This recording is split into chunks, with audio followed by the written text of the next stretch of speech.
নমস্কার, আমার চ্যানেলে আপনাদের সবাইকে স্বাগত। Welcome to my channel.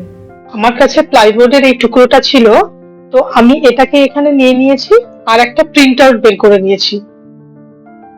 এবার আমি কিছুটা ফেভিকল একটা বাটির ভিতর নিয়ে নিয়েছি এবং এক সামান্য একটু জল দিয়ে একটু পাতলা করে নিয়ে সেটাকে পুরো পিকচারটার উপরে বা প্রিন্ট আউটটার উপরে খুব ভালো করে লাগিয়ে নিচ্ছি। একটু সাবধানে আঠাটা লাগাতে হবে যাতে কোনো জায়গায় ছিঁড়ে টিড়ে না যায়। তারপরে এই পিকচারটাকে উল্টে দিয়ে আমি ওই কাঠের টুকরোটার উপরে খুব ভালো করে লাগিয়ে নিচ্ছি। এই টেকনিকে কাজটা করলে একদম বোঝাই যাবে না যে আপনি প্রিন্ট আউট ব্যবহার করেছেন, মনে হবে যেন এটা একটা পেন্টিং। এবার একটা কার্ডের সাহায্যে ভেতরে যাতে কোনো হাওয়া না থাকে সেইভাবে জিনিসটাকে একটু স্প্রেড করে দিচ্ছি। আর ঠিক এইভাবে আমি এটাকে 24 ঘন্টা রেখে দেব। দেখুন 24 ঘন্টা রেখে দেওয়ার পরে পিকচারটা কিন্তু খুব ভালো করে এখানে আটকে গেছে। এবার আমি একটা বাটিতে কিছুটা জল নিয়ে নিয়েছি আর একটা স্পঞ্জ নিয়ে নিয়েছি।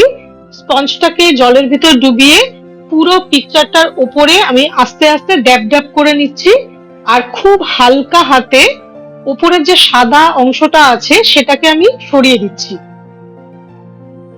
বারে বারে এরকম ভাবে আমি স্পঞ্জটাকে ভিজিয়ে ভিজিয়ে আস্তে আস্তে ঘষে ঘষে উপরের সাদা অংশটা তুলে দেওয়ার চেষ্টা করছি আর বাকি বাড়তি যে অংশটা ওটাকে আমি একটা ব্রাশের সাহায্যে আমি সরিয়ে দিচ্ছি।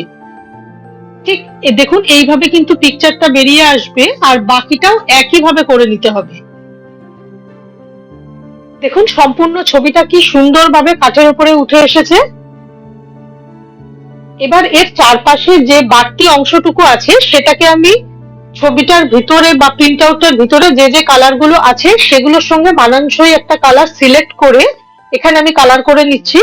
আমি বার্ন শিয়ানা আর ইয়েলো, গোল্ডেন ইয়েলো কালারটা এখানে ব্যবহার করেছি। আপনারা কিন্তু যেই ধরনের পিকচার বা যেই ধরনের প্রিন্ট আউট নেবেন তার ভিতর যে যে কালার গুলো থাকে সেগুলো ইউজ করার চেষ্টা করবেন।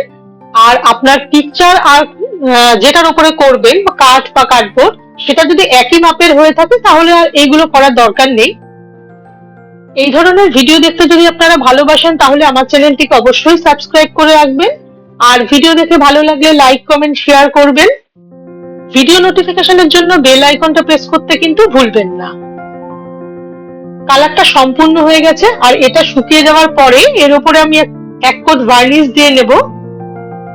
আর আপনারা এরপরে এটাকে যেভাবে ইচ্ছা সেভাবে ডিসপ্লে করতে পারেন। আমাকে জানাবেন আইডিয়াটা আপনাদের কেমন লেগেছে। আবার নতুন একটা ভিডিওতে আপনাদের সাথে দেখা হবে। নমস্কার, ভালো থাকবেন।